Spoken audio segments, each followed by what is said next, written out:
ఇవాళ అప్పులైన అప్పులల్లో కూడా ఎక్కువ భాగం కాళేశ్వరం లాంటి ఎలక్ట్రిసిటీ దాని పవర్ ఫైనాన్స్ కార్పొరేషన్ ఆల్ ఇండియాలో వీళ్ళ దగ్గర నుంచి తెచ్చిన అప్పులన్నీ కూడా వీటికే కదా పెట్టింది. అవును. ఆ?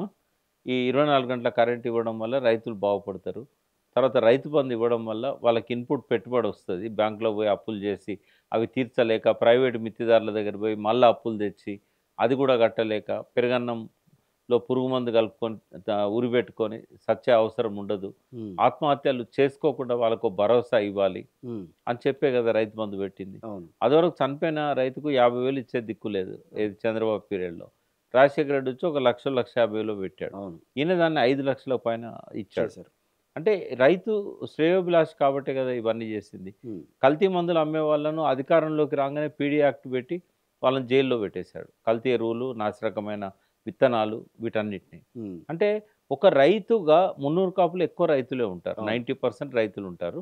ఓ 10% మనకు రాజకీయాల్లో బిజినెస్లలో కనబడతారు. ఉమ్, మరి వీళ్ళందరూ సంపన్న రైతులేం కాదు. కాదు. చాలామంది అంటుంటారు ఈ కాపులను బీసీలను ఎందుకు పెట్టారు అంటే, ఇప్పుడు ఊర్లో పటేల్ ఉంటాడు, బీద బిక్కి ఉంటుంది. మా ఊరుంది, మా ఊర్లో మున్నూరు కాపు ఫ్యామిలీ, నేను పటేల్, ఉమ్, మా ఫాదర్ పటేల్, మా తాత పటేల్, 3 తరాలు పటేళ్ళు. ఉమ్, అంటే ఇక మున్నూరు కాపులంతా పటేళ్ళేనా? పటేళ్ళైనా కాదు కదా. ఇదే మా ఊర్లో ఆ, చాలామంది కూలినాలు చేసుకుంటారు.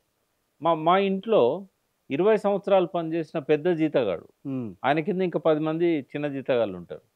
అందరూ కూడా ఎక్కువ మంది మున్నూరు కాపులే. ఓకే. మా ఊర్లో నీటి పారుదల చూసిన నీరడి, ఉమ్, సాధారణంగా నీరడిని మన్నెపు కులం నుంచి తీసుకుంటారు. ఓకే. మా ఊర్లో మున్నూరు కాపు నీరడి. ఓకే. అంటే మున్నూరు కాపులలో ఒక 10% సంపన్నులు అయితే, మిగతా అంతా ఒక కూడా 20% మిడిల్ క్లాస్ వాళ్ళు అయితే, 70% పేదలే కూలీనాలు చేసుకునేటోళ్ళు. వాళ్ళను కులం పేరుతో వీళ్ళంతా సంపన్నులు అంటే ఎట్లా? రైట్. ఆ! అంటే కంపారిటివ్‌లీ అన్ని కులాలలో కూడా బీద వాళ్ళు ఉన్నారు. రెడ్డిలలో కూడా ఉన్నారు. అయితే వీళ్ళల్లో పర్సెంటేజ్ తీసుకున్నట్టయితే ఎక్కువ మంది మనకు ఈ బీసీలలోనే కనబడతారు. ఉమ్, అలా మున్నూరు కాపు కూడా 70%కి ఎక్కువ భూమి లేని వాళ్ళు, కూలీనాలు చేసుకునేవాళ్ళు.